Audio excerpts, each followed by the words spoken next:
Hello, everybody. My name is Noah Washington with Blerdbinder, and here today with us we have Mr. Charles Bolling, managing editor of Science Fiction for the Culture and author of the Vanguard series. How are you doing today, Mr. Bolling?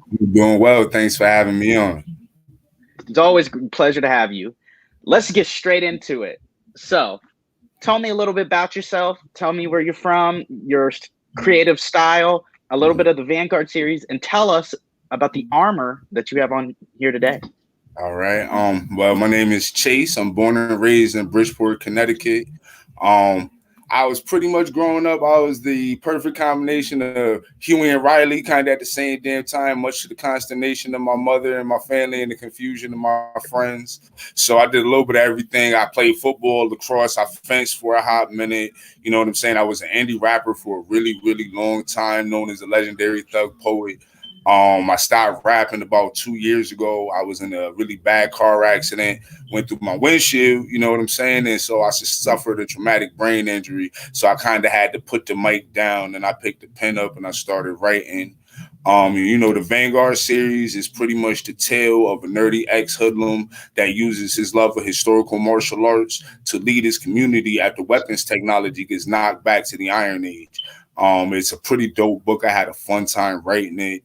I think it was really inspired because life was just going nuts. Both of my parents were sick. My mom had breast cancer. The man that raised me, like my father, had lung cancer. My wife was pregnant and having complications. So I was just like freaking out.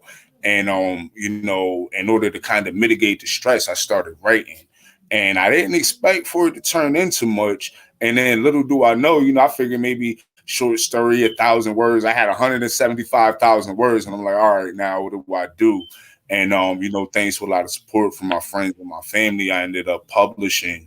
And so you see me here today. I'm in my silver and black Vanguard get up. Pretty much the main premise in the Vanguard series is Cassette is a blerd, much like myself, much like many of you, and we have interests that typically aren't what the rest of the hood is into, you know what I'm saying? So Cassette is very much in that mold. And he was an SCA brother. And so when weapons technology gets knocked back to the Iron Age, he's actually prepared because he has a house full of weapons. He's been training in historical African martial arts, which takes a central theme in the combat in the books.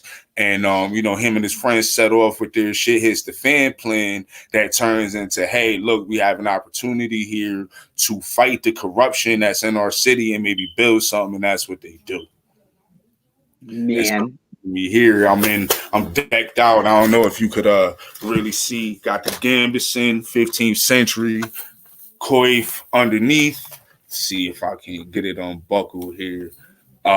In the books, the Vanguard's armor evolves as they move from more of a post-apocalyptic setting to more of a settled thing. So it goes from whatever they could kind of cobble together like Mad Max to more formalized stuff. So underneath, let's see here.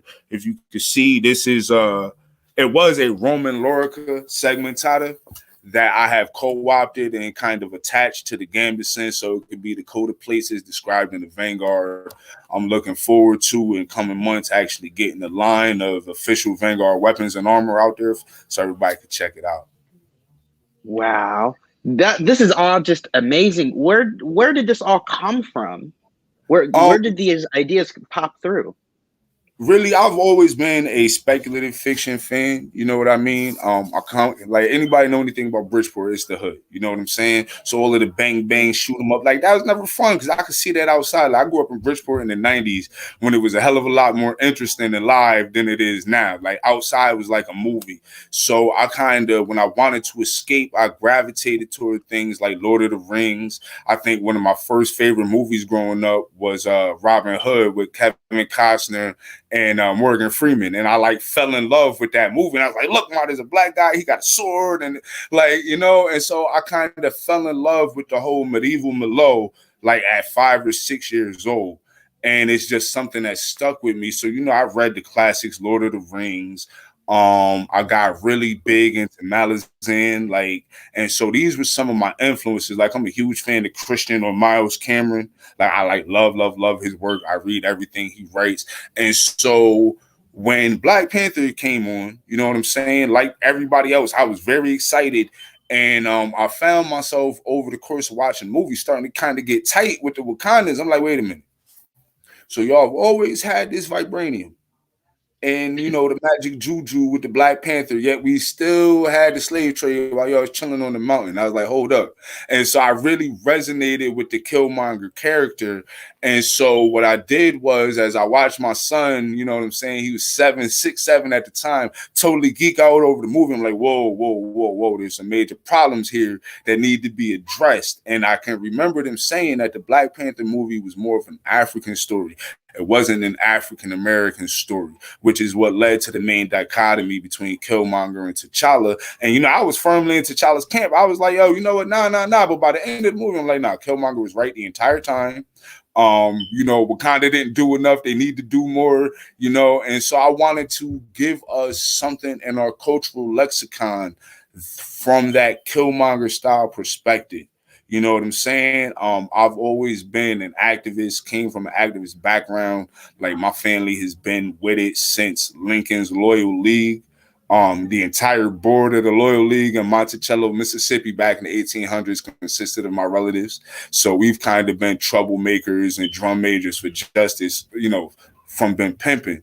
And so I kind of wanted something that carried that legacy, that told the story that's uniquely American in a way, because the main character has a Black Indian ancestry. I come from a Black Indian ancestry. My children, my wife, you know what I'm saying? And this is something that we don't really talk about. There's a lot of challenges there when you're trying to draw a line between saying, hey, I'm Black and I'm proud, and I am also a Native American. Like there's a sort of a decision you got to make which camp you want to sit in. And especially when you come from a background like mine, like my family is Choctaw Indian, and the Choctaw, the Creek, the Seminole, the Chickasaw, and the Cherokee were known for actually keeping slaves. So it's one of those things where people that know about it look at you like, how can you be proud of this ancestry? You know what I'm saying? When they too, enslaved the ancestors. And so it's a whole thing that this is something that exists within our culture that never really gets talked about in our culture. And so I just kind of took everything that I was into, everything that kind of resonated with me, and I wrote what I knew. Wow. That was profound. Thank you. That I loved every part of that. So what specifically was like, it's got to be a science fiction fantasy? What made you go in that direction? Is it more of escapism? Well, I'm a prepper, right? I'm one of those guys where if I had my way, I'd have a house with like 10,000 guns and enough ammunition to invade China, right? Like, because I believe that proper preparation prevents piss poor performance. Like those that know, they know. And I wanted to kind of write a story about what would happen if shit hit the fan. You know what I'm saying? Like, how would us in the hood, us blurs respond? You know what I'm saying? Because everybody, like, I don't know if you ever watched Doomsday Preppers. I had to stop watching that show because it was like giving me panic attacks with envy. But I completely understand. Yeah, it's like, yo, you got a whole bunker, bro. This ain't right. This is not right. It ain't fair. But yeah, so I kind of wanted to write that story, and I learned you can't necessarily write stuff like that. Like, our government ain't necessarily the type of government where you could be publishing what seems like anti-government material without it being in the sci-fi fantasy kind of thing. So it kind of either had to be that or not at all, because you try to flip it as a regular contemporary fiction type deal, they're gonna be like, nah, bro, this is a sedition, and you come with us, like no fly list. So, and I learned my lesson. I've dropped mixtapes like that in the past, popping big shit at the government, and ended up like, with a whole bunch of fallout from that. So I try to avoid doing those kind of things. Plus, it's one of those things where we got enough street lit books, man. You know what I'm saying? Like,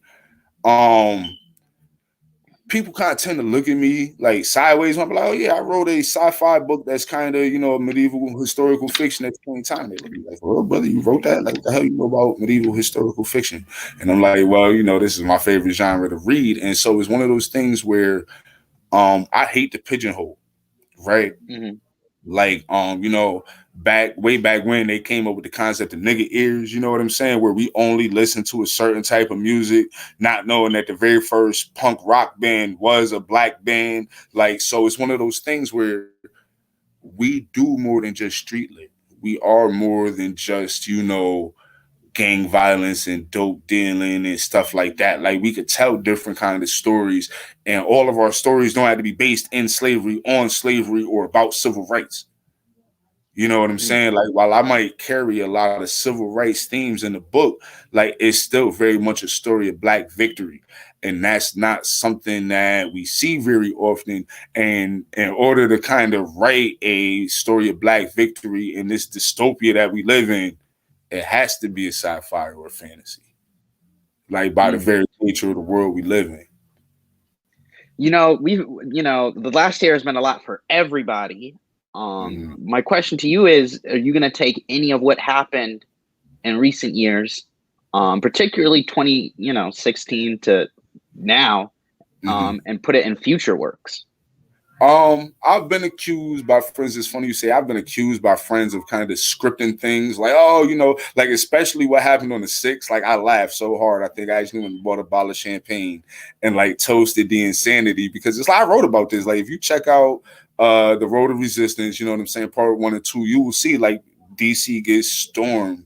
You know what I'm saying? There's a whole resurgent Confederacy that comes back in the South once law and order kind of degrades, and the alt-right really rises up. Like, I wrote about this like long before it happened. And so what I think I see now and see myself doing is, when I was writing, you know what I'm saying, you get this sense of like, am I going too far? Am I hyped up? And am I wilding? Like, and now looking back in hindsight with what really happened in real life, like, no, bro, you ain't go far enough. You can definitely push the envelope just a little bit farther, because people are people. The world is going to react how it reacts. And so I think what I can do moving forward, looking at events that happened, because it was the Trayvon Martin, it was the Philando Castile, you know what I'm saying? It was the Breonna Taylor, you know what I'm saying, that pushed me to write about what's really going on and what it would really look like in a post-apocalyptic scenario. Like, we got a full set of law and order and government and Capitol Police, yet they stormed the Capitol building, right? Nobody kind of talks about this. I think Octavia Butler is one of the few authors that kind of wrote and was like, hey, things start going a little left in society. This is what we could get. You know what I'm saying? And so I want to, moving forward, I think, incorporate some of the resilience that I've seen. You know what I'm saying? Like, it was hard. This was a hard year for everybody. Like, rich people was hurting. You know what I'm saying? And so I think what I've seen now is, I think every generation kind of gets to see what they're made out of, what their nation is made out of, what their society is made out of. You know what I'm saying? Our parents had what they had. Our grandparents had World War II. Like, you know what I'm saying? So we got the coronavirus and, the whole global pandemic and all of the other things that were exacerbated by this. You know what I'm saying? Because we got to see, hey, racism doesn't stop just because we're supposed to be staying at home, sheltering in place, and caring about our essential workers and keeping everybody safe. Like, you know what I'm saying? Racism didn't stop, didn't pause for the pandemic. So it shows us what the real pandemic is. And I think that's something that moving forward, in the psychology and the psyche of my characters and my world building, that's definitely something that's gonna show more throughout the story. Wow. So there's a lot of real world influence in your books. What about on the other side? What science fiction, or fantasy, or just generally what literature, do you look at and say, hey, I like that, I'm going to do something like it? What's your influence? My influence, I'm a huge fan of Milton Davis and the late Charles Saunders. Like, these were the guys that really showed me, like, hey, yo, you could write a sci-fi book and we're going to like it. You know what I'm saying? Because look at what we did. And as I said earlier, I'm a huge fan of Malazan. Like, I feel like I had taken a break from reading, you know what I'm saying, for a long time. Like, I feel like all of us go through that period, especially once you get done with college. It's like, all right, I got time to play Xbox, and this is what I'm doing, right? Like, I could read this book, but this game just came out. So once I started getting back into reading as an adult, I started picking up books, and I'm a huge fan of historical fiction. So I read your Bernard Cornwell. Like, I've been talking about Uhtred long before The Last Kingdom ever came out. Like, you know what I'm saying? Like, Uhtred's been my homie. And but you get tired of the heavy Eurocentrism that's in it. You know what I'm saying? Like, and it's one of those things where you never see yourself represented, right? Until I got into Christian Cameron and Steven Erickson, right? Mm. Those were probably some of my biggest influences, like I said, along with Milton Davis and Charles Saunders, because Milton Davis gave us the Kikanga world. Like, I'm not sure if you're familiar with it, but it's pretty much like a medieval African Malo that's similar to the Naim Bani that was given to us by Charles Saunders. And it's just dope. Like, if you haven't read Griots, go get the book. It's a Sword and Soul anthology. Like, you gotta read it. Like, and for me, it's required blurred reading, because all of the stories are something that we're familiar from seeing from like your Joe Abercrombies and your Robert Jordans and your George Martins, but they are uniquely Black and African in perspective and Malo. And it was just something so refreshing to read for me, who's been reading this stuff since I was old enough to read, never seeing anybody that looked like me or hearing about anybody that looked like me. And so when I run into this stuff, it was just like, wow. And I ended up with a craving.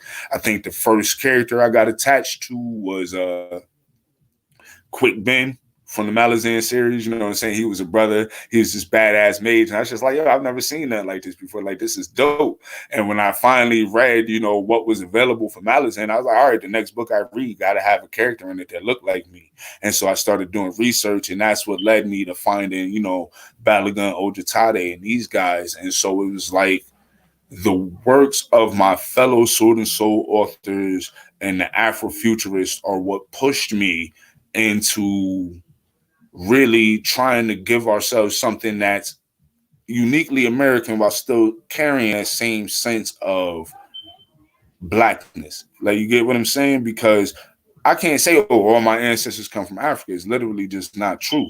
Like, that red earth of Mississippi is colored with the blood of my ancestors. Like, it's a dual thing. You know what I'm saying? Like, we kind of walk in both worlds.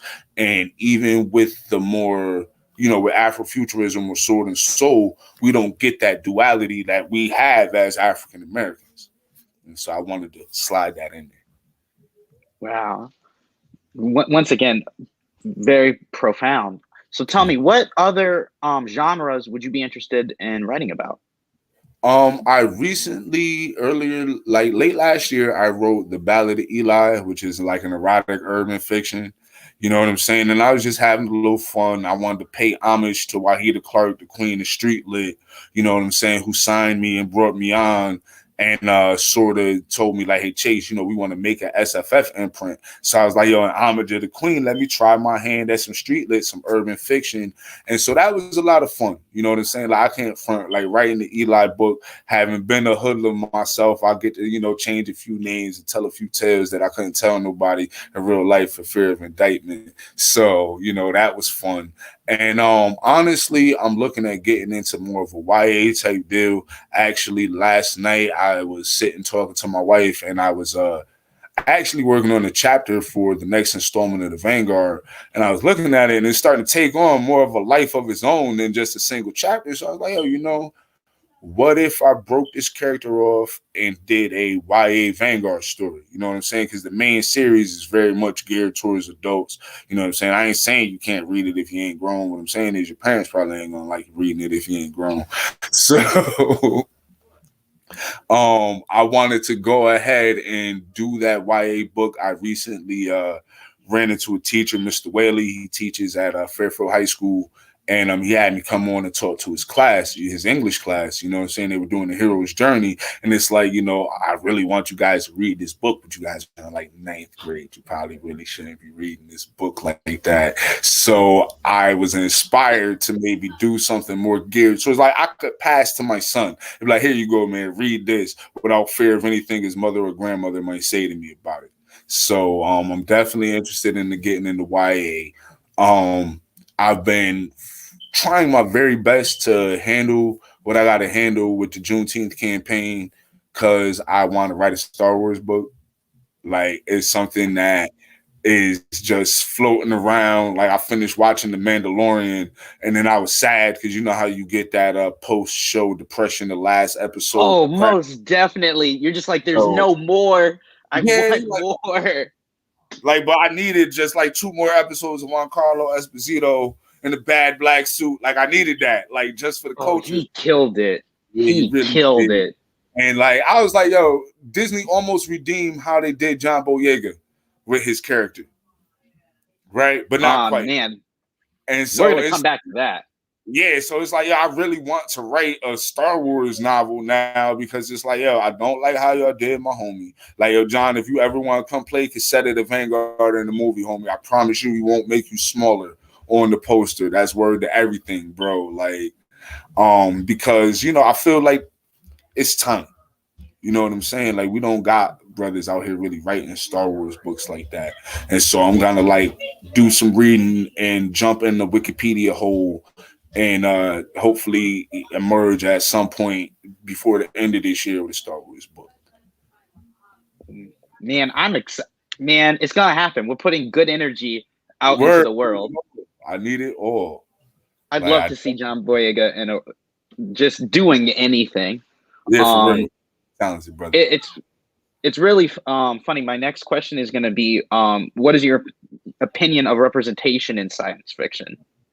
My opinion on representation in science fiction is doing better, but we're not there yet.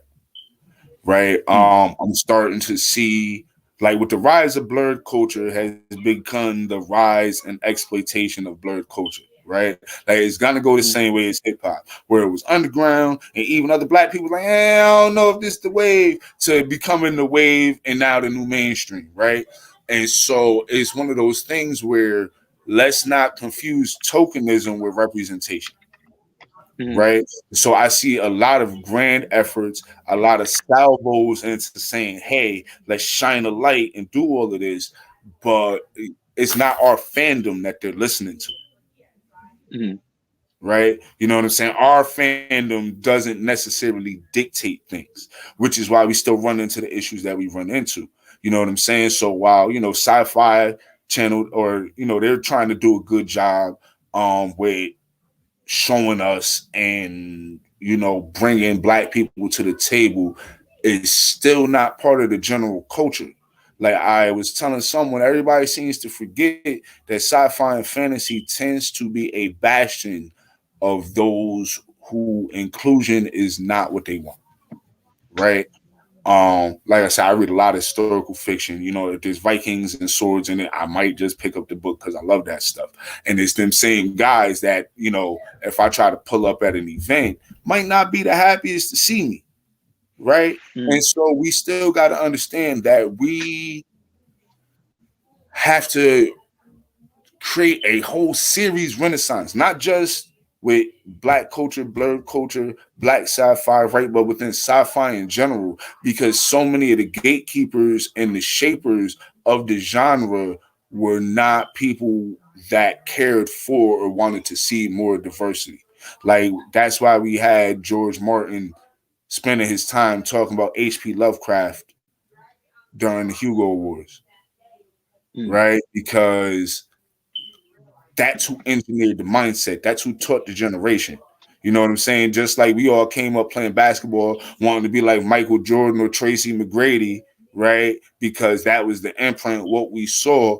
We had to be cognizant of the fact that, yes, there was a lot of racism or erasure or something. We're just going to pretend there are no black people, period, in sci-fi and fantasy. And so while we're trying to fix it and we're taking steps forward, we really need to just increase the lexicon and create new classics in order to really get to the next level of inclusion and diversity in the genre.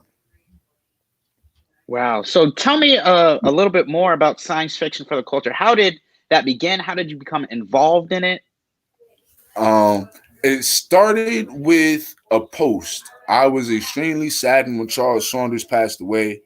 when I had decided to go ahead and publish and start my author journey, it was like on my author bucket list to meet Charles Saunders and shake his hand, because, you know, this is the father of Sword and Soul, the genre that I really tried to make my foray into writing in. And I just wanted to do a tribute to him.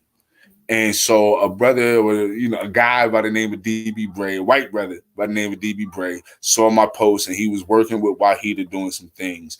And he introduced us, and you know, they hit me with a contract. And you know, we were talking, Wahida and I, and she was like, I was like, you know, Queen, I said, when I look, there's not a lot of presses, black owned presses, that are doing sci-fi. Right, you know, there's a ton of black-owned indie presses, right? But their focus might be on women's fiction, might be on urban fiction. The focus isn't really sci-fi. And I was like, you know, this is a role, this is a niche. And she had written a fantasy book herself called Emperors and Assassins. And so we were talking about it after I had done some beta reading. And I was like, hey, you know, this is an opportunity here. Because, like, you know, we got some powerful sisters that write fantasy and sci-fi. N.K. Jemisin, Justine Ireland. I was like, you know, you're stepping into a powerful sisterhood here. But at the same time, we don't have a lot of black sci-fi fantasy platforms. And I think it's time that we do what we have to do to make sure the one exists. And it's like right around the time we were doing that, Hachette had decided to come up with their own black book imprint at the same time. And so I showed her, I was like, listen, you know, the time is now. Like, I'm not the only one thinking this. Like, even the industry itself sees this. And so, you know, we started talking about building a science fiction fantasy imprint. And then she's like, you know, Chase, what are we going to call it? And I said, why not call it SFF for the culture? Because it's such a good name. Thank you so much. I love that name. Like, you know, and I mean, because the way I look at it is, like, I come from that generation where I was born in the 80s. So there's a lot of stuff we have now that was literally science fiction to me growing up, right? I was born during the damn Reagan administration, right? So when you would have told, if you'd have told me at 12 years old, like, hey, you're going to be able to, you know, do exactly what we're doing right now, right? And you're not going to be rich or nothing, bro. You're just going to be in the hood video chatting. I'd have laughed at you. I'd told you that's crazy, right? But it's really what we consume as fantasy and fiction and science fiction that shapes our future, that shapes our reality, you know? And I think that's what makes it so important as a genre, you know, because what we have without Star Trek or Star Wars or some of the things, you know, without H.G. Wells and the Time Machine, right? Like, where would our culture be without people sitting back and envisioning these things and giving us something to reach for and to strive for?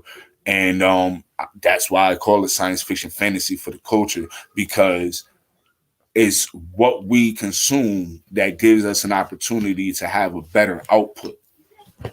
You know what I mean? So I want to, when I sat back and I started, you know, we opened up and we got manuscripts and took submissions, everybody I brought on, I felt like had something valuable to say, not just, you know, as Blurs, but for the culture in general. So, you know, we signed Deborah Renee Bird, who wrote The Fractured Princess. We signed Kevin Macklin, who's the author of the John Doe series and Prince of Ruins. And we signed Zed Amadeo, who's the author of Resurrection. And they're all very different, right? Like, their books are not very much so like mine. Like, we all have different things to say, but it's all coming from the diverse corners, the corners that we need to get to the middle, to make sure the middle is actually the middle.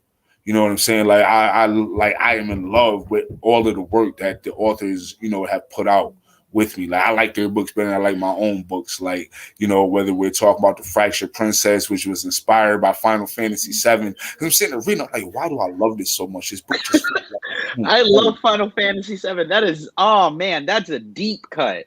Yeah, so I was so excited when she said it. I was like, I knew it. You got me. This was like catnip for Chase. This is bullshit. You thirst trap me with literature.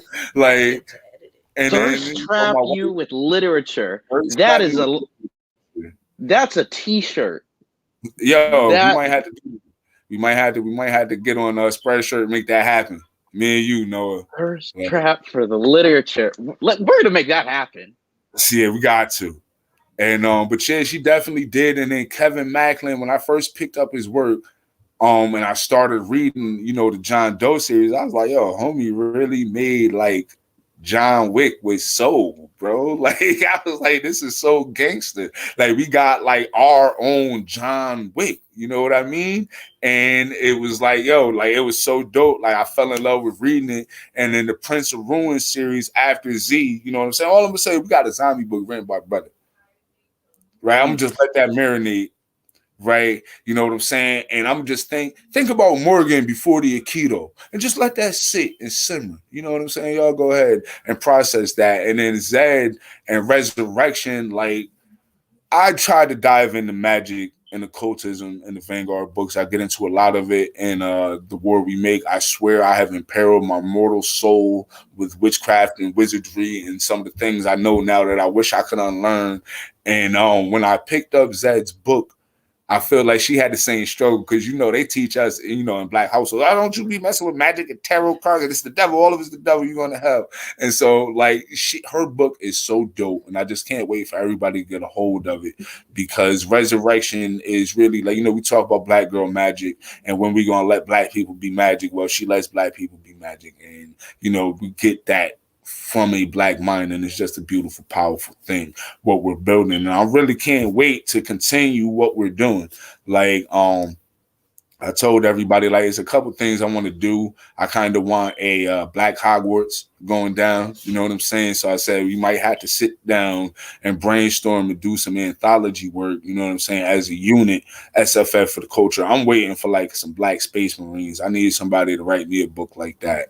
Like, you know what I'm saying? Like, give me Starship Troopers with some brothers, please. Like, so that's another thing I'm looking forward to. I'm waiting to see who's going to crank that out. Eyeballing Kevin Macklin real quick, seeing what he's going to do. You heard, Kevin? You're in the hot seat. So the rest of the world now knows it. Shout out to Michelle Riley. She knows you as DJ Chase. So tell us a little bit more about your musical career. From the time I put it like this, how long I've been rapping? I started rapping when the Fugees' The Score album dropped, right? So I'm gonna age myself right there, right? And I spit my first bars in Miss Amoro's classroom in 3rd grade. So Thomas Barnes, if you out there, you listening, you was there for that, bro. Like, and it was just a lifelong passion, man. Like before the accident, there wasn't a day that I wasn't working on music, writing music. Like rapping was just my thing. I've done a lot. I've performed, different places in Connecticut. I've been on stage in Alabama. We've done a couple talent shows, stuff like that. I performed in Rhode Island, opened up for Freeway, so that was kind of dope. And you can find my music. If you Google Thug Poet, you should find me somewhere up there. You know what I'm saying? Like, I spit for a long, long time. I actually miss rapping. Like, it's one of those things with the brain injury. My brain, the machine don't work the same as it used to. So it's been an adjustment with the disability and trying to adapt. And, I've learned that I can't get away from it, even though I'm not rapping anymore. Like somebody pointed out, like, you use a lot of alliteration when you write. And it's like, is that because you're a rapper? I'm like, probably, because it's like, you get so used to coming from a lyrical standpoint that I think it finds its way into my books. And so you'll notice when you check out the Road to Resistance part 1 and part 2, there's Cassette does a lot of rapping in the books. And as we get further through the series, there's less rapping, even though Cassette ain't got much to rap about. I ain't going to drop too many spoilers. You guys will see if you check it out. But, like, I definitely am looking forward to maybe, hopefully, rehabbing my brain, getting back on the mic here and there because I miss it. And there's some stuff you just got to say on the beat that you can't just sit down and write with the pen and the pad. Like, it's a whole different process and emotional resonance with the music and the rapping as opposed to writing the book and creating characters. And so I definitely miss it. But I'm on SoundCloud. You can find me on Reverb Nation, if anybody wants to listen to some of my old stuff. You've kind of alluded to the connection between your rap career and your writing. What more can you tell us about that?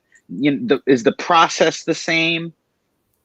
Or the techniques and strategies? Definitely not. See, when I write rapping, um almost always for me was tied to an emotion, right? So if I was really pissed off or I was really feeling something, like it definitely was the emotion first, then the music, right? Mm-hmm. Like almost as expression. Whereas with writing the novels is one of those things where I kind of ride the wave with the scene as it progresses, right? Like sometimes I do have meticulous outlines and I kind of know where I want to go with my plots, but most of it just unfolds organically. You know what I mean? And so, whereas when I was rapping, I might have been feeling something that created the music. Right now, with the writing, I was writing that created a feeling. You know what I'm saying? Like, there's been a couple times where I've made my own self butthurt with something I wrote. Like, damn, bro, that was sad. Why you do that? Like, you know what I'm saying? Or just been feeling myself and ready to go take on the world after writing a battle scene. Whereas, with music, it's the chicken and then the egg, and then with the writing, it's the egg and then the chicken. That's how I put it. Oh, Wow. did I lose you? You know, Okay. no, I'm certain you. So my next, wow, that is It was actually, a I little love that bit. We statement. Great, great, great. So my next question is, we were kind of just spitballing a little earlier about putting John Boyega in an adaptation of the Vanguard series. Um, who would you who's your dream cast? And if you don't mind just telling a brief description about your characters. Oh, did we lose you there, Chase? I'm here. Can you hear me? Yep. All right. So for Dreamcast, like, and it's funny, I had just filled something like this out for a blog tour, and so there was much debating. I'm exceptionally vain. As a matter of fact, Audra Russell, she calls me vainglorious all the time, right? Because cassette is very much so based on myself, and so there was a whole debate, and I get mad. You like, oh, you look like Ludacris. Like, no, don't say that to me. That hurt. Like he a handsome brother, but I just want to look like Chase. Like, damn, why you do that? Like, so I definitely wouldn't mind seeing like John Boyega, right? Mm-hmm. Or Mark Rose that played Tupac and Notorious. Like I wouldn't Mm-hmm. mind seeing them said. For Khalees, Kasey's love interest, maybe Amanda Sternberg, right? Okay. And then like there's such a huge cast. Like Cassette's Ile Isse, they're just a gang of animals based off of my own friends in real life. Like all of them guys should know how well loved and respected they are and how much a pain in the ass they are as well by the right. And so characters, like everybody likes Bus, you know what I'm saying, who is my homie. So, Bus, we always make fun of him and tell him he look like Ice Cube. So I'm thinking about Shay Jackson Jr. for Bus. Trying to think who else we got. Waka Flocka for Alex, you know what I'm saying? Cause says Mm-hmm. huge dreadlock, half retarded nephew. Like they had that same kind of energy and infectiousness about them. I'm trying to think of what else other characters that I'm trying to think who else plays a big role. Um, hmm, Get ridiculous it's with a it. Like, yeah, I have like I'm truly trying to think because there's so many characters. Like I said, a lot of people have a tendency to people shout out Stavros. You know what I'm saying? So he always he killed me for this. He'd kill me. He'd actually murder me for saying this, right? But I would definitely see like a Zac Efron playing Stavros, right? Because it just if you ever met Steve, you know what I'm saying, the guy who the character is mm-hmm. based off of. For Lolade, who is a friend of Cassette and Khalees, I'm thinking about sis that played Alex and Star. I can't think of her name off the top of my head right now. If anybody out there knows, you can holler at us and let us know. But that's definitely who, as I was writing the character, I was envisioning as I wrote it. For the villains, Governor Lamond would be Hugh Laurie, right? I Wow. loved I how was just watching him in Veep. That's crazy. yeah, yeah, it would be Hugh Laurie for Governor Lamond, for Reverend Powers, who we meet in the War We Make, and a little bit at the end of the Road of Resistance. I'm thinking of Oh, I think we lost you here, What is Chase. the brother's name? Anything. Give me 2 seconds. Let me know Take if your you time. got me back. So Oh, yeah, let me see. You lose me again, huh? Make sure. Not eating my Wi-Fi. We live in the hood over here on this side. Not everything always functions the way it's supposed to. Got some people coming out updating the Wi-Fi.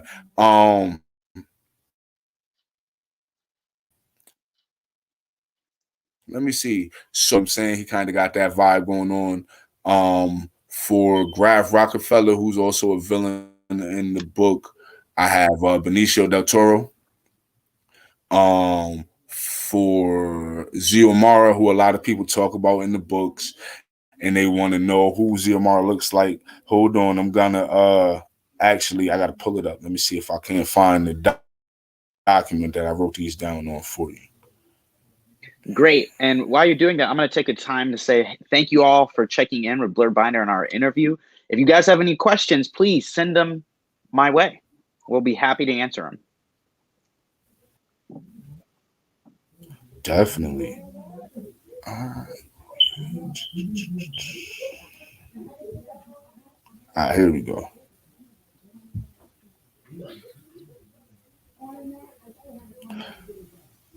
Oh man, that's not the right document. Forgive me, yo. You got another question while I pull this up? Yeah, we can And definitely I can come back. get in. Yeah, we can definitely get back to it. So you have just a lot of different characters coming from different cultures. Where did you pull from? What made you a lot of these names are more African than others. They just come from everywhere. How did you come to the decision of what you were going to name these characters? I come from a family that likes to give unique names, right? So if you look through my family tree, you will see I have an uncle named Asia, I have an uncle named Minor. You know what I'm saying? And so it's one of those things where in my family is kind of like my name is Chase. Like you don't meet a lot of brothers named Chase. You know what I'm saying? My own children, my son's name is Anawan Mishi Patakwohan, and my daughter is Kimi Mata Pashao Bolling. So I come from a family that gives interesting names. We believe that names have a lot of power, right? And meaning is important. And so I also, there's this line in the book where Cassette says, different is not deficient. And, we have a tendency to fall back on Western culture, right? Like Western culture is what's right when really it's Western culture that's caused the deficiencies in our current society and state of living. And so I made an intentional effort to imbue things that are culturally significant to us, that come from us, which is why a lot of the names in the book come from West Africa or South Africa, or a lot of my characters' names will come from West Africa or South Africa or have Native American connotation because, if representation matters, we can't represent ourselves in a colonized fashion.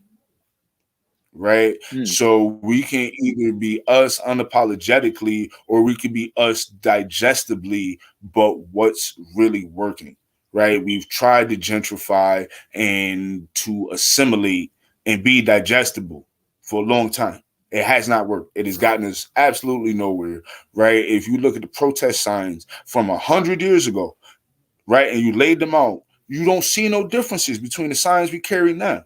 So obviously assimilation isn't working. So I wanted to make sure that I was carrying uncolonized representation in the story and the way my character named things and the way I named things, right down to Cassette changing his own surname, you know what I'm saying, towards the end of the war we meet. Wow. I love that. Representation definitely matters, and that's something we here at Blerdbinder have been trying to nail in. So I really appreciate that statement that you just made. So in terms of the scope of a Vanguard series, what do you want to include going into the future? Moving forward, right? Like the next book in the series coming out is called Chronicle the Unbroken, right? And if you've been following the series, it picks up directly after the events of the war we made. So if you feel like I'm a jerk and an a-hole because I left that massive cliffhanger, don't worry, I got you guys. Like, it picks up right there, and everybody finds out what happens. And then after that, we get into the Juneteenth campaign. Like, and I'm just having so much fun.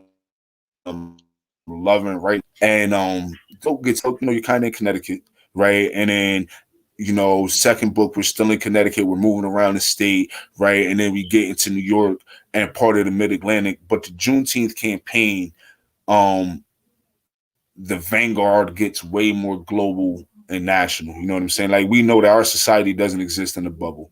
And so the scope of the books gets more epic, right? You know what I'm saying? From being very insular and just dealing with Cassette and his problems, you know what I'm saying, and what's going on with his family, to dealing with the nation and the wider world at large and how it all plays in to the family saga of Cassette and his people.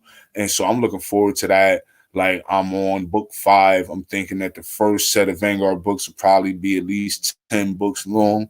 Like, I want to get into some generational stuff and fast forward in the future and do some things. So it's a lot of books coming for y'all. We're all excited to hear that. So tell me, what characters, is there characters in science fiction that you base each of your characters off of? Maybe even going outside science fiction and more general fantasy and fiction. To an extent, right? Some of my villains is more so like an archetype that I think is interesting, more so than actual characters. Because I tend to pull a lot from real life. You know what I'm saying? So if you're a person that typically consistently aggravates me, you might find yourself as a bad guy and dying horrifically in the book. Why? Because I probably ain't shit. But it's one of those things that I do. But I can say there's like archetypes that I'll pull. Like, and I think that we have some newer archetypes that we're usually not used to seeing.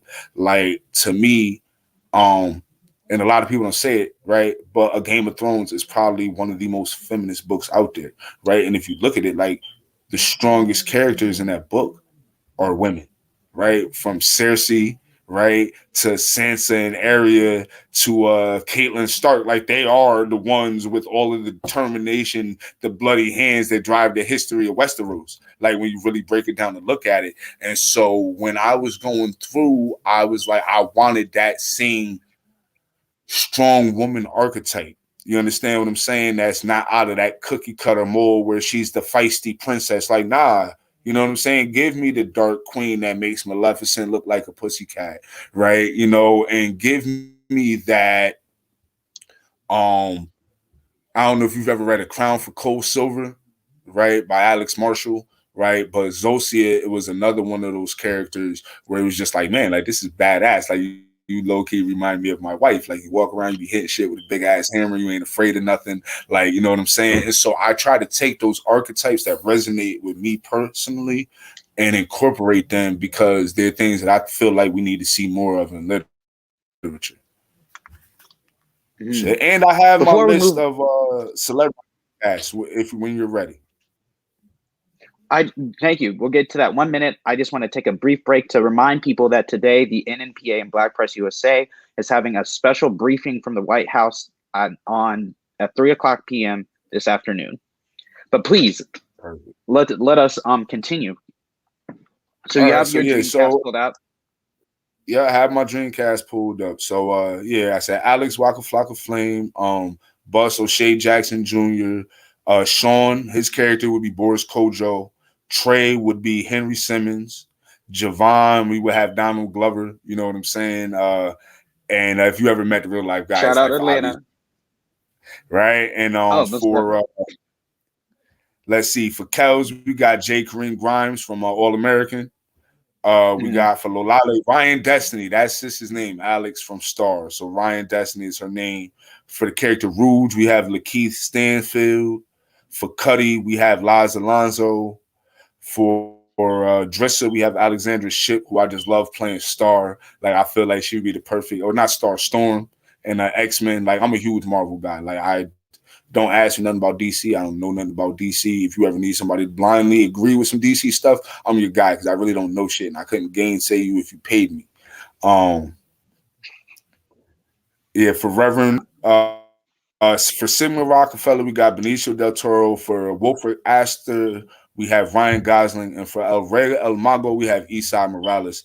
And like those are some of the biggest characters and personalities that we see so far through the series.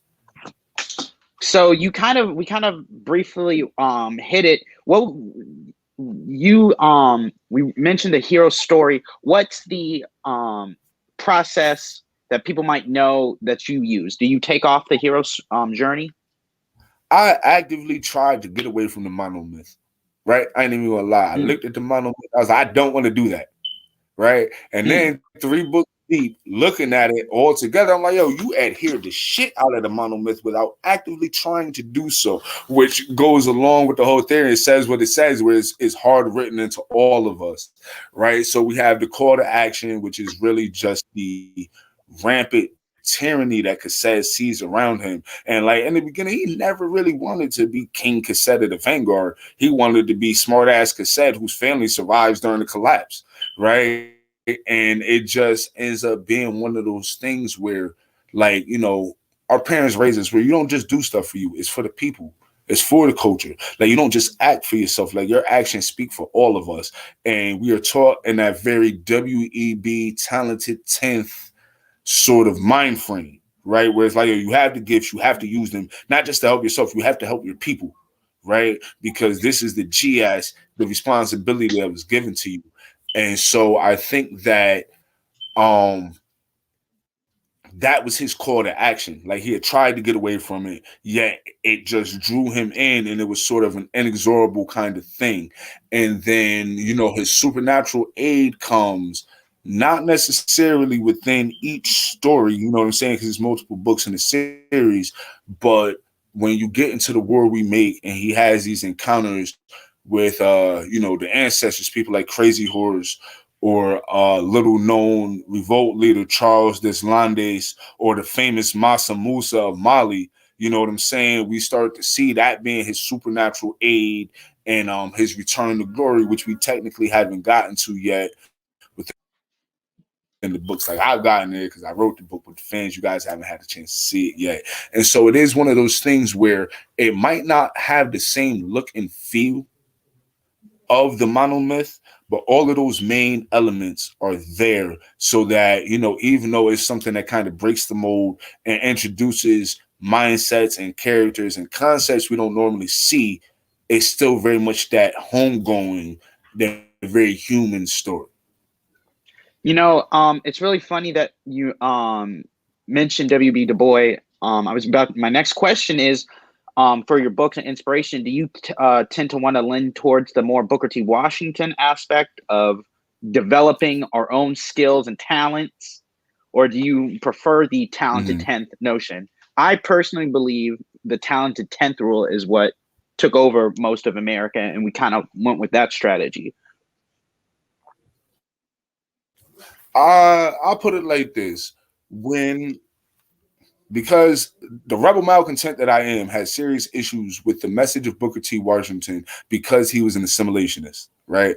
And he was, let's take the system that was given to us, use it for our own, right? Oh, wait a minute. You went out there a little bit, Mr. Chase. Do you mind repeating what you said?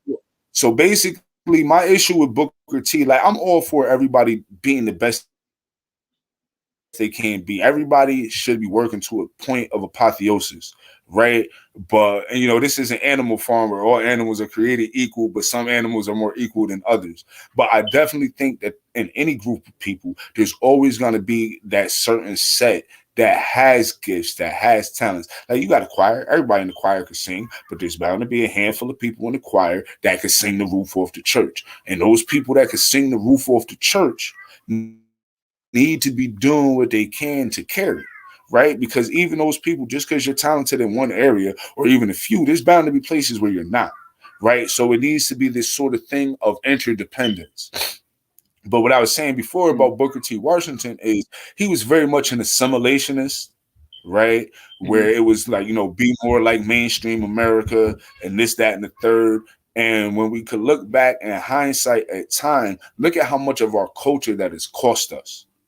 Look at the dichotomies to where, like, all right, if you come from a Gullah Geechee background, right? Speaking Gullah, this was your language, right? This was your tongue, right? But because we had this whole mindset that was engineered by thinkers like Booker T. Washington, where we have to assimilate into the mainstream, now Gullah is almost a dead language.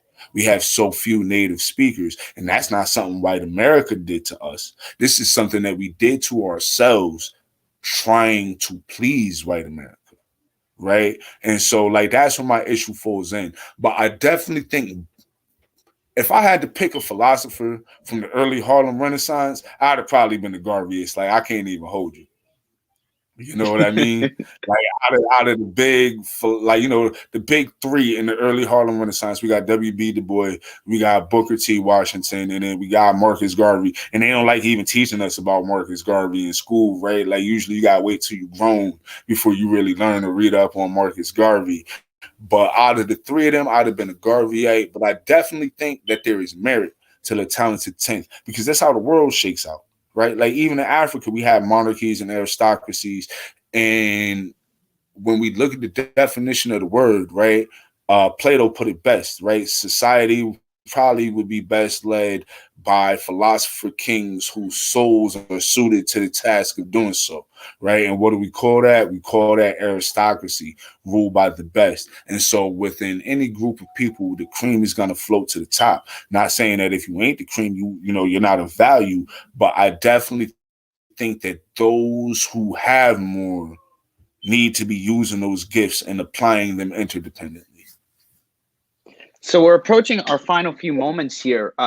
Can you please tell us what the plan for the future is, where we can find your series, and any other information that you would like to give us? Future plans. Oh, Mr. Chase, I think you went out on us. Yeah, future plans. Am I here? You got me? Right. Yep, but my plan is this year is to keep writing dope books. I have the official Vanguard weaponry coming out, put out in conjunction with Street Forge Armories and the Demond Stith of the Historical African Martial Arts Association. So I'm really excited about that. If you go to wclarkpublishing.com, pretty soon you'll be able to get to a website where you'll be able to buy that stuff.